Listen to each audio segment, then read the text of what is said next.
Hello everyone, next chapter हमारा है eigen value problem.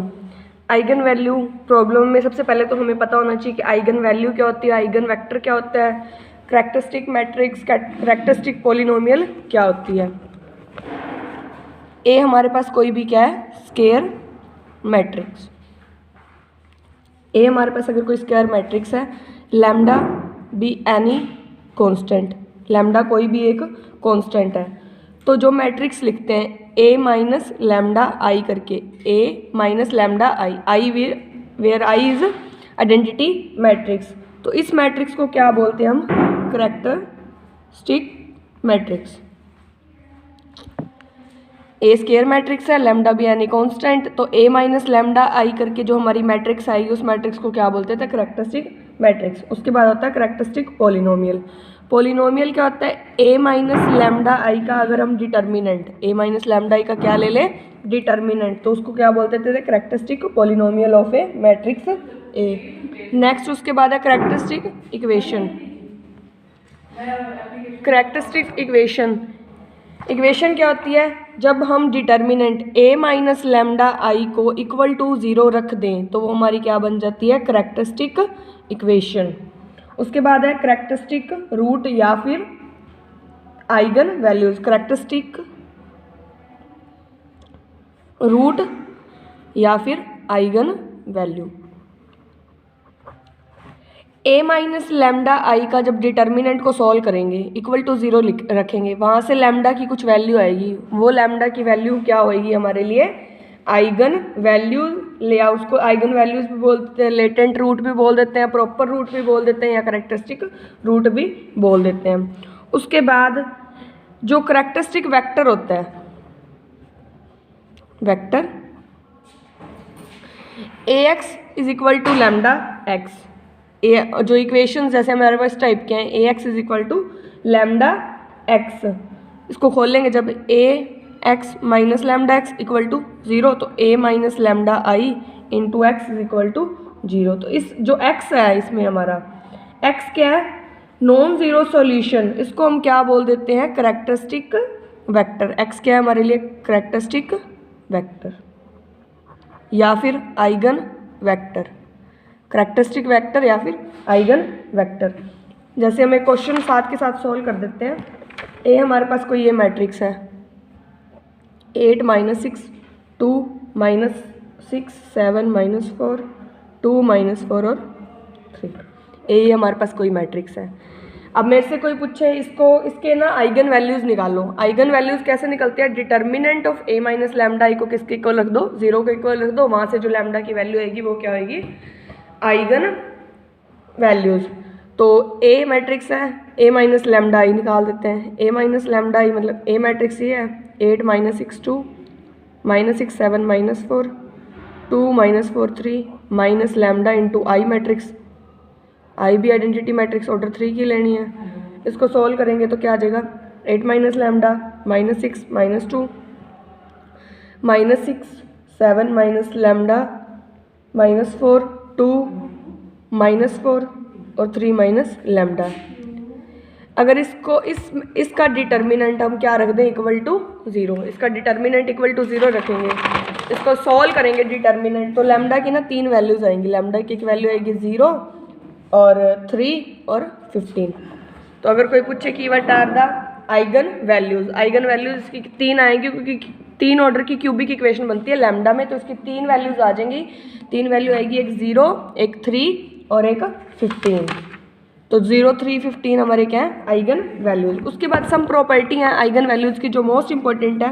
First क्या कहता है, the sum of the eigen value of matrix is equal to sum of the principal diagonal element of diagonal element. कहता है अगर तुम eigen values का सम करो, अब जैसे मैंने आइगन वैल्यूज का सम किया, मेरे पास आया 18, ठीक है, आइगन वैल्यू का सम करा वो आया 18। अब कहता है अगर तुम जो मैट्रिक्स है उस मैट्रिक्स के प्रिंसिपल डायगोनल का क्या कर दो, सम, प्रिंसिपल डायगोनल का सम करेंगे। देखो 8 + 7 + 3 तो कितना आता है 18, प्रिंसिपल डायगोनल का सम किया तो भी 18 आया, और लैम्डा मतलब जो आइगन वैल्यूज थी उन सारों का सम किया वो कितना आएगा 18। तो फर्स्ट प्रॉपर्टी यही कहता है कि sum of a eigen value of matrix A is equal to sum of the its principal diagonal. Second क्या कहता है, the diagonal element of a triangular matrix are the eigen value of the matrix. अब कोई diagonal triangular matrix ले ली, जो triangular matrix है कहता है उसकी आइगन वैल्यू वही होंगी जो उसके डायगोनल एलिमेंट होंगे। जैसे अब मैंने कोई ट्रायंगुलर मैट्रिक्स ले ली 1 0 0 0 2 -5 0 7 3 2। अब ये हमें पता है ये क्या है, लोअर ट्रायंगुलर मैट्रिक्स है। लोअर ट्रायंगुलर मैट्रिक्स है तो इसको सॉल्व करेंगे, लैम्डा की यही वैल्यू आएगी, लैम्डा की वैल्यू आएगी 1 -5 और 2। डिटर्मिनेंट मतलब a माइनस लैम्डा ही बनाई, इससे करेक्ट उसका डिटर्मिनेंट इक्वल टू 0 रखेंगे तो यहाँ से लैम्डा की 3 वैल्यू आएंगी, लैम्डा की वैल्यू आएगी 1 -5 और 2। तो ये जो इसके डायगोनल एलिमेंट भी हैं। उसके बाद कहता है the matrix P is equal to B is equal to P inverse A P and A has a same eigen values. कहता है जो A के आइगन वैल्यूज होंगी वही क्या आएगी B के आइगन वैल्यूज होंगी। अगर B किस टाइप की मैट्रिक्स है, P inverse A P type की मैट्रिक है तो A और B के आइगन वैल्यू क्या होंगे, सेम।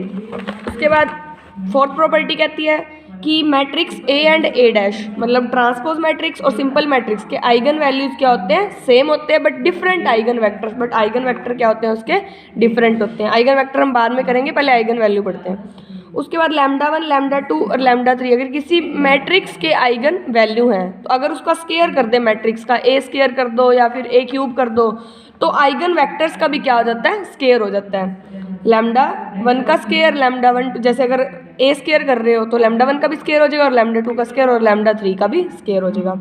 उसके बाद अगर लैम्डा 1 लैम्डा 2 और लैम्डा 3 आइगन वैल्यूज है A की, तो अगर इन्वर्स की आइगन वैल्यू निकालनी है तो आप उनका क्या कर दो, रेसिप्रोकल। A वाली का क्या कर दो, रेसिप्रोकल।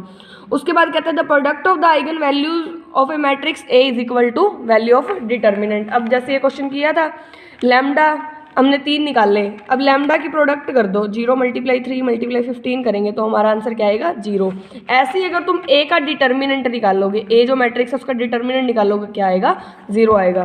तो कहता है product of a eigen value of A is equal to value of determinant. Seventh कहता है the eigen value of a symmetric matrix are all real. कहता है कोई भी अगर सिमेट्रिक मैट्रिक्स है, मतलब जैसे ये मैट्रिक्स थी सिमेट्रिक मैट्रिक्स है, सिमेट्रिक मैट्रिक है, इसके आइगन वैल्यूज आए हैं 0 3 और 15 जो कि सारे के सारे क्या हैं, रियल। उसके बाद अगर कोई हर्मिशियन मैट्रिक्स है तो उसके भी आइगन वैल्यू क्या होंगे, रियल। नाइन्थ प्रॉपर्टी कहती है अगर कोई स्क्यू हर्मिशियन मैट्रिक्स है, स्क्यू हर्मिशियन मैट्रिक्स है तो हमें पता है कि उसके स्क्यू हर्मिशियन मैट्रिक्स के डायगोनल एलिमेंट के बारे में अपन ने पढ़ा था, या तो 0 होंगे या प्योरली इमेजनरी होंगे। तो स्क्यू हर्मिशियन मैट्रिक्स के आइगन वैल्यूज भी क्या होती हैं, या तो 0 या फिर प्योरली इमेजनरी। उसके बाद देखो 10th कहता है if lambda is the eigen value of a matrix A and X is a eigen vector then KX is also a eigen vector of a lambda. तो K से मल्टीप्लाई करने पे K कोई भी स्केलर है तो वो भी पक्का किसका आइगन वेक्टर बनता है, लैम्डा के कॉरेस्पॉन्डिंग। उसके बाद 11th प्रॉपर्टी क्या कहती है among all the eigen values of a matrix the one which is largest in magnitude. कहता है जितने की मैट्रिक्स की आइगन वैल्यूज निकली उनमें से जो भी लार्जेस्ट होएगा उसको डोमिनेंट आइगन वैल्यू बोलेंगे या फिर डोमिनेंट रूट बोलेंगे। उसके बाद 12th प्रॉपर्टी कहती है अगर लैम्डा आइगन वैल्यू है ऑर्थोगोनल मैट्रिक्स का। ऑर्थोगोनल मैट्रिक्स क्या होती थी, orthogonal matrix A × A dash करो मेरा क्या आ जाए, I। A × A डैश करते हैं तो वो I आ जाए तो हम उस मैट्रिक्स को बोल देते हैं ऑर्थोगोनल मैट्रिक्स। अगर लैम्डा कहता है आइगन वैल्यू है ऑर्थोगोनल मैट्रिक्स का तो 1/λ भी पक्का उसका आइगन वैल्यू होगा ही होगा। कैसे, देखो हम कोई भी एक ऑर्थोगोनल मैट्रिक्स ले लेते हैं। ऑर्थोगोनल मैट्रिक्स एक टाइम के लिए मैंने सपोज कर ली ये मेरी ऑर्थोगोनल मैट्रिक्स है। A जो मैट्रिक्स है वो 0 1 1 0, हमें पता है ये ऑर्थोगोनल है क्योंकि A × A डैश करो, A डैश करो, A × A डैश करोगे तो ये पक्का 1 0 0 1 आएगा। तो A क्या है, हमारी ऑर्थोगोनल मैट्रिक्स है। A ऑर्थोगोनल मैट्रिक्स है तो अब इसके आइगन वैल्यू देखो, मैं अगर इसके आइगन वैल्यू क्या आएगी, A माइनस लैम्डा I करके निकालेंगे, इसके आइगन वैल्यू क्या आएंगे 1 1, आइगन वैल्यू भी क्या है 1 1 1 है। A के आइगन वैल्यू भी क्या है 1। तो ऑर्थोगोनल मैट्रिक्स इसके भी जो आइगन वैल्यूज आएंगे 1/1 भी इसका एक ऑर्थोगोनल, इसका आइगन वैल्यू है ही है। तो कहता है अगर 1 इसका ऑर्थोगोनल है तो उसका रेसिप्रोकल कर दो। एक अगर आइगन वैल्यू जैसे ऑर्थोगोनल मैट्रिक्स का आपको पता चल गया, एक आइगन वैल्यू उसका अगर पता चल गया तो दूसरा निकालने के लिए आप 1/λ कर दो। ऐसे एग्जाम्पल है, ये एग्जाम्पल अभी अपन ने सोल्व किया। ए मैट्रिक्स है, करेक्टरिस्टिक इक्वेशन कैसे निकलती है, a माइनस लैम्डा आई करके। a माइनस लैम्डा आई का डिटर्मिनेंट इक्वल टू 0 रखा, यहाँ से आइगन वैल्यूज आ गई 3। अब इन आइगन वैल्यू के कोरस्पॉन्डिंग हमें क्या निकालना है, eigen vector. The eigen vector of corresponding the eigen value is a non zero solution. Non zero solution है, a minus lambda I X is equal to 0 रखना है। a माइनस लैम्डा आई करके ये matrix I into X is equal to 0। इनको solve किया, 3 equations आ गई। अब 3 equations को आपने सॉल्व करना सीखा हुआ है, चाहे आप मैट्रिक्स मेथड से करो या अलजेब्रा में अपन ने ये करना सीखा था। अलजेब्रा में जो 4 चैप्टर आया था उसमें हमने सीखा था, यहाँ से x1, x2 और x3 की वैल्यू निकाल दी। x1, x2, x3 की x1 की वैल्यू आई k, x2 की वैल्यू आई 2k, x3 की वैल्यू 2k। k बाहर आ गया 1 2 2। अगर k मैं एक टाइम के लिए 1 मान लूँ तो आइगन वेक्टर इसके लिए क्या आ जाएगा 1 2 2। 0 के लिए अब देखो यहाँ पे लैम्डा को 0 पुट किया है, लैम्डा इक्वल टू 0 के लिए आइगन वैल्यू आया है। अगर आप लैम्डा इज इक्वल टू 3 कर रखते तो यहाँ पे लैम्डा को क्या पुट करेंगे 3 करने से ये मैट्रिक्स चेंज हो जाएगी, फिर x1 x2 x3 की वैल्यू चेंज हो जाएगी। ऐसे ही लैम्डा इज इक्वल टू 15 के लिए यहाँ पे लैम्डा को 15 रखेंगे, फिर जो हमारी आइगन वेक्टर आएगा वो अलग होएगा।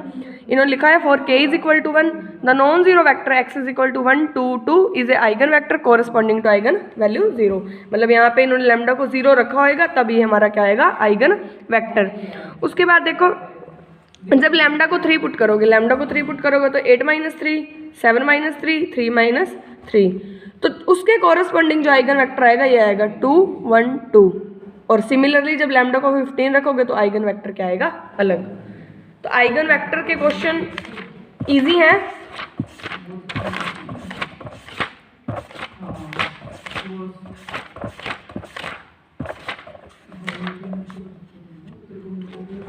उसके बाद आता है पावर मेथड। पावर मेथड में देखो क्या करते हैं, आइगन वैल्यू, तो पहला क्वेश्चन तो हमारा क्या है आइगन वैल्यू निकालना। पावर मेथड की हेल्प से हम आइगन वैल्यू निकालते हैं। हमें ये कोई मैट्रिक्स दी हुई है, पहले सिर्फ हम लार्जेस्ट आइगन वैल्यू निकालते हैं। ये जो कंसेप्ट है ये हम बाद में करेंगे। Using power method find the largest eigen value. Largest eigen value कैसे निकालते हैं किसी मैट्रिक्स का, ए मैट्रिक्स दी हुई है, हम इनिशियली जो आइगन वेक्टर मानते हैं वो इस टाइप का मानेंगे 1 इंटू 0 टाइप का। अगर 3 क्रॉस 3 की है तो आप मान लेंगे 1 0 0। तो इनिशियली मानना मैंने x0 इज इक्वल टू 1 0।